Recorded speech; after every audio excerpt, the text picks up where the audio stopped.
નમસ્કાર, આપ જોઈ રહ્યા છો નેશન પ્લસ ન્યૂઝ. હું છું આપની સાથે હેતલ ભગત. આજ રોજ સાંજે વડોદરા સ્થિત બુડા સર્કલ પાસે એક ગમખ્વાર અકસ્માત સર્જાયો હતો, જેમાં માતેલા સાંઢની માફક ધસી આવેલી એક બસની નીચે મહિલાનું કચડાઈ જવાને કારણે સ્થળ ઉપર જ કરુણ મોત નીપજ્યું હતું.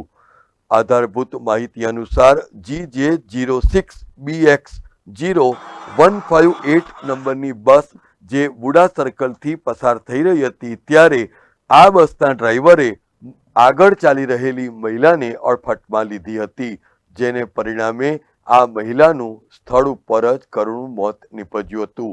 આ અકસ્માતને પગલે ઘટના સ્થળે લોકોની ભીડ પણ એકત્રિત થઈ જતા ભયંકર ટ્રાફિક જામના દ્રશ્યો સર્જાયા હતા.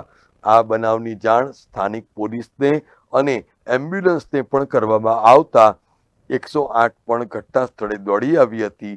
તો આ અકસ્માતનું કારણ જાણવા માટે વડોદરા પોલીસે પણ તપાસનો ધમધમાટ શરૂ કર્યો છે. Bureau report, nation plus news, Vadodara. સમાચારોનો સતત અપડેટ મેળવવા માટે અમારી નેશન પ્લસ ન્યૂઝની યુટ્યુબ ચેનલને સબસ્ક્રાઇબ કરો, બેલ આઇકન દબાવો અને જોડાયેલા રહો ફેસબુક, ઇન્સ્ટાગ્રામ અને ટ્વિટર પર.